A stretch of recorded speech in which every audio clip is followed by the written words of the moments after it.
Mister বিল গেটসের একটা কথা তো আমরা সবাই জানি, গরিব হয়ে জন্মানো কোনো পাপ নয়, কিন্তু আপনি যদি গরিব হয়ে মারা যান তাহলে সেটা আপনার জন্য পাপ।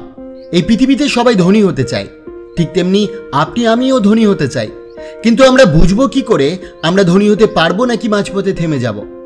এখন এটি বোঝার জন্য আমাদের প্রতিদিনের রোজকার রুটিন দেখতে হবে, আর এই রুটিনটাই আমাদেরকে বলে দেবে আমরা কি ধনী হতে পারবো নাকি সারা জীবন এই মধ্যবিত্ত আর গরিবের জীবনযাপন করব। দেখুন, যারা সফল এবং যারা অসফল তাদের হ্যাবিটস সম্পূর্ণ আলাদা, আর তাই এই ভিডিওটিতে আমি আপনাদের কাছে এমন কিছু হ্যাবিটস বা অভ্যাসের কথা বলবো যেগুলোর একটিও যদি আপনার মধ্যে থাকে তাহলে আর যাই হোক আপনি কখনো ধনী হতে পারবেন না। তাই আপনার কাছে একটা ছোট্ট রিকোয়েস্ট, ভিডিওটি কেটে কেটে না দেখে সম্পূর্ণটি একবার মনোযোগ সহকারে দেখুন, কারণ কোনটি কার সাথে মিলে যায় সেটি তো আগে থেকে বলা যায় না। তাই দেরি না করে চলুন শুরু করা যাক। সবার প্রথম সেই ব্যক্তি ধনী হতে পারবে না যে টাকা আয় করার দিকে নয়, জমানোর দিকেই সম্পূর্ণ মনোযোগী হয়।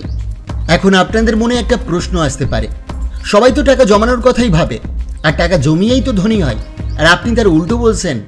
হ্যাঁ বন্ধুরা, টাকা জমানোর দরকার আছে, তবে আপনাকে এটাও মানতে হবে এই পৃথিবীতে আপনি এমন কোনো ব্যক্তিকে খুঁজে পাবেন না যে মানুষটি টাকা জমিয়ে জমিয়ে ধনী হয়েছে। এ বিষয়ের উপর আমি যদি আপনাকে একটা এক্সাম্পল দিই, দেখবেন আমাদের দেশে লোকজনরা বাজারে গিয়ে 50 টাকা সবজি কিনতে গিয়ে 10 টাকা বাঁচানোর চক্করে এই দোকান ওই দোকানে ঘোরাঘুরি করতেই থাকে, আর মাছ মাংস কিনতে গেলে তো টাইমের কথা ভুলেই যান। আবার বাজার থেকে ফেরার পথে রিক্সা ভাড়া লাগবে, তাই সেই ভাড়া বাঁচানোর জন্য ঘন্টার পর ঘন্টা হেঁটে হেঁটে বাড়িতে ফেরে। এখন আপনি একটু ভেবে দেখুন, দিনের শুরুতেই যদি 2 থেকে 3 ঘন্টা সময় এই টাকা বাঁচানোর জন্য সময় ব্যয় করে ফেলছি, মানে 50 থেকে 60 টাকা বাঁচানোই হলো আমাদের জীবনের 2 থেকে 3 ঘন্টা। এখন এই পয়েন্টের শুরুতেই আমি বলেছিলাম এই ধরনের লোকেরা টাকা জমানোর দিকে নজর দেয়, টাকা আয়ের দিকে নয়। মানে এই ধরনের মানুষরা আসলে সময়ের সঠিক মূল্য বোঝেই না।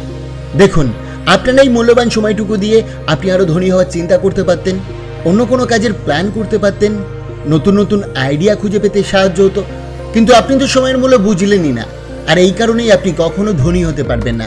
আমি তো শুধু বাজারকে নিয়ে এক্সাম্পল দিলাম, এমন অনেক হাজারো উদাহরণ আছে যা আপনার মূল্যবান সময়কে নষ্ট করে দিচ্ছে দিনের পর দিন। তাই নিজের মূল্যবান সময়কে একটু মূল্য দিতে শিখুন, আর কোথাও 1 মিনিটও অকারণে সময় নষ্ট করবেন না। নিজের সময়কে মূল্য দিন এবং জীবনের সফলতার দিকে এগিয়ে যান।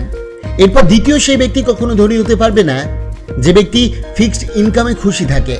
যদি প্রতি মাসে একটা নির্দিষ্ট টাইমে আপনার অ্যাকাউন্টে টাকা চলে আসে আর আপনি যদি সেই টাকাতেই খুশি থাকেন, তাহলে আমি গ্যারান্টি দিয়ে বলতে পারি আপনি কখনোই ধনী হতে পারবেন না। আপনি সুন্দর একটা জীবন পেতে পারেন, কিন্তু কখনোই ধনী হতে পারবেন না। দেখুন, যদি আপনাকে ধনী হতে হয় তাহলে আপনাকে হয়তো বা কোনো বিজনেস শুরু করতে হবে, সেটা আপনার চাকরির পাশাপাশিও হতে পারে, নতুবা বিজনেসে ইনভেস্ট করতে হবে, নতুবা আপনাকে এমন কোনো জায়গায় চাকরি করতে হবে যে চাকরি সময় বুঝে স্যালারি হয় না, মানে আপনার ট্যালেন্ট অনুযায়ী আপনার স্যালারি দেওয়া হয়। এই পৃথিবীতে হাজারো ধনী ব্যক্তি রয়েছেন যারা ধনী হওয়ার আগে হয়তো কোথাও চাকরি করতেন, নতুবা ডাক্তার ছিলেন। তারা নিজের চাকরির পাশাপাশি ভবিষ্যতে কি করা যায় তা নিয়ে চিন্তা করতেন, পাশাপাশি সেটা নিয়ে অল্প অল্প করে কাজও করেছেন, এবং একটা সময় গিয়ে তাদের স্বপ্ন সত্যি হয়েছে। তাই এখন ইচ্ছা সম্পূর্ণ আপনার। আপনি অফিস থেকে ফিরে নতুন কোনো কিছু চিন্তা করতেও পারেন, নতুবা চা কফি খেতে খেতে টিভিও দেখতে পারেন। এরপর সেই ব্যক্তি কখনো ধনী হতে পারবে না যে সব সময় কমফোর্ট জোনের মধ্যে থাকতে চায়। দেখুন, ধনী হতে হলে আপনাকে চ্যালেঞ্জ নিতেই হবে, পাশাপাশি কিছু এক্সট্রা হার্ডওয়ার্কও করতে হবে। আপনাকে টাকা পয়সাও খরচা করতে হবে, মানে টাকা পয়সার রিস্ক নিতে হবে। কিন্তু আমরা মিডল ক্লাস লোকেরা যেটা করি, কোনো রকম টেনশন ফ্রি কিছু টাকা আয়ের ব্যবস্থা করি, আর এভাবে করেই কোনো রকমভাবে নিজেদের জীবনযাপন চালিয়ে যায়। কিন্তু একজন রিচ মাইন্ডসেট লোক সবসময় তাদের কমফোর্ট জোন থেকে বার হয়ে এসে সে বড় বড় রিস্ক নেয় তার জীবনে। একটা এক্সাম্পল যদি আপনাদের দিই, আপনি জিওকে দেখুন। জিওকে বাজারে আনার জন্য এই কোম্পানিকে এত পরিমাণে রিস্ক নিতে হয়েছিল যে তারা যদি বিজনেস প্ল্যানে একটুও ভুল করত তাহলে তাদের কোম্পানির আজ অস্তিত্বই খুঁজে পেত না। এবং তারা রিস্ক নিয়েছিল সেই ফিল্ডে যেখানে অলরেডি বড় বড় কোম্পানিরা বসে আছে। যাই হোক, ধনী লোকেরা ঠিক এভাবে করেই ধনী হচ্ছেন। তারা অনেক রিস্ক নিচ্ছেন, অনেক সূক্ষ্ম প্ল্যানের সাথে তাদের কাজকে সাকসেসে নিয়ে যাচ্ছেন। আর অপরদিকে দেখবেন আমরা মিডল ক্লাস লোকেরা 1 লক্ষ টাকা কোথাও ইনভেস্ট করতে গেলেও আমাদের মুখের জল শুকিয়ে যায়। তাহলে এখন আপনি নিজেই বলুন, আমরা এইভাবে করে কি ধনী হতে পারবো? এরপর সেই ব্যক্তি কখনোই ধনী হতে পারবে না যারা ইনকামের চেয়ে খরচ বেশি করে। কিছু মানুষ দেখবেন 30,000 টাকা চাকরি করে কিন্তু মোবাইল কিনছে 80,000 টাকা দামে।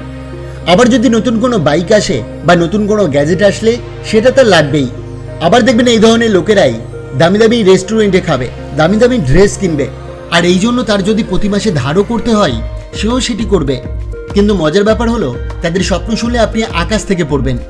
তাদের স্বপ্ন হলো দামি দামি গাড়ি কিনবে, দামি দামি বাড়ি কিনবে, বস্তা বস্তা টাকা ইনকাম করবে। কিন্তু আপনারা একটা কথা সবাই জানেন, ধনী হওয়ার স্বপ্ন দেখা আর ধনী হওয়ার কাজ করা সেটা সম্পূর্ণ ভিন্ন জিনিস। আর এই ধরনের লোকেরা সারা জীবন ধনী হওয়ার স্বপ্নই দেখে যায়। আপনি একটু ভেবে দেখুন, একটা সত্যিকারের ধনী মানুষ কি সারাদিন এটা নিয়েই চিন্তা করবে সে কি কি গাড়ি কিনবে, কোন মোবাইল বাজারে আসলো, নাকি সে কাজকর্ম নিয়ে ভাববে? আরেকটা গুরুত্বপূর্ণ কথা হলো, আজ যাদের আপনি দেখছেন ইনকামের চেয়ে বেশি খরচ করে, তারা দেখবেন বেশ কিছু বছর আনন্দেই থাকবে, আর তারপর থেকেই গরিবী জীবন শুরু হবে, আর জীবনের শেষ দিনটি পর্যন্ত তাদের খুব কষ্টে কাটাতে হবে। তাই আমি আপনাদের বলবো, শুধু ধনী হওয়ার জন্যই নয়, সকল কিছুর জন্যই অপ্রয়োজনীয় খরচ এখনই বন্ধ করে দিন। আচার্য চাণক্য বলেছেন, খারাপ বন্ধুর উপর কখনোই বিশ্বাস করো না, ঠিক একইভাবে ভালো বন্ধুর উপরও বিশ্বাস করো না। চাণক্য এটি বলে বোঝাতে চেয়েছেন, বন্ধু ভালোই হোক বা খারাপ হোক, যদি তার সাথে আপনার কখনো ঝগড়া হয় বা অন্য কোনো সমস্যা হয়, তখন দেখবেন সে আপনার সকল গোপন কথা অন্যকে বলে দেবে। তাই বন্ধু যতই কাছের হোক না কেন, নিজের পার্সোনাল কথাগুলো কাউকে বলা যাবে না। কিছু পুরুষ মানুষ এবং বেশিরভাগ মহিলারাই এই ভুলটি করে থাকে, আর তারা সব থেকে বড় বিপদে পড়ে। নিজের লাইফের গোল কারোর সাথে শেয়ার করা যাবে না। আমরা অনেকেই এই ভুলটি করে ফেলি, নিজের বিজনেসে হোক বা নিজের লাইফের সাকসেসের জন্যই হোক। যদি কোনো প্ল্যান তৈরি করি, সেটা আবার অন্যদের কাছে শেয়ার করি, আর এটি সম্পূর্ণ ভুল। দেখুন, আমরা মানুষ, আমাদের প্ল্যানে ভুল হতেই পারে, আমরা আমাদের কাজে ফেল হতেই পারি। তখন দেখবেন আমাদের কাছের মানুষগুলো থেকে শুরু করে সকলেই আপনার দুর্বলতার সুযোগ নেবে। তাই নিজের প্ল্যানকে না বলে সেটিকে এক্সিকিউট করার চেষ্টা করুন। সাকসেস হলে সবাই সেটিকে এমনিতেই জানতে পারবে। আর নিজের লাইফের একদিনও এমনভাবে কাটানো উচিত নয় যে দিনটিতে আপনি কিছু শিখতে পারেননি বা আপনি কিছু শেখেননি। যে ব্যক্তি অত্যাচারী, কুদৃষ্টি, খারাপ মানুষের সাথে বন্ধুত্ব করবে, সে অচিরেই ধ্বংস হয়ে যাবে। দেখবেন আমরা জীবনে না বুঝেই হোক বা খামখেয়ালের অভাবেই হোক, আমরা বিভিন্ন মানুষের সঙ্গে বন্ধুত্ব করি। আর বিশ্বাস করুন, একজন খারাপ বন্ধুই যথেষ্ট আপনার জীবনকে ধ্বংস করার জন্য। তাই বন্ধু নির্বাচনের ক্ষেত্রে অবশ্যই সচেতন হওয়া দরকার। একজন খারাপ মানুষ এবং একটা বিষধর সাপের মধ্যে পার্থক্য কি জানেন? সাপ কখনোই ছোবল দেয় না যতক্ষণ না তাকে কেউ ক্ষতি করবে, কিন্তু একজন খারাপ মানুষ সকল পরিস্থিতিতে আপনার ক্ষতি করার চেষ্টা করবে। আপনি যদি তাকে কোনো ক্ষতি নাও করেন, তাও সে পদে পদে ক্ষতি করে যাবে। বন্ধুরা, আচার্য চাণক্যের প্রতিটি মূল্যবান নীতি এবং উপদেশ আমাদের চ্যানেলে আছে। ভিডিওগুলি চেক আউট করতে ভুলবেন না। জীবনকে সুন্দর থেকে অতি সুন্দর করার জন্য সাকসেস ইজ লাইফ ইউটিউব চ্যানেলটিকে সাবস্ক্রাইব করে পাশে থাকা বেল আইকনটি প্রেস করতে ভুলবেন না। আপনাকে অসংখ্য ধন্যবাদ ভিডিওটি শেষ পর্যন্ত দেখার জন্য।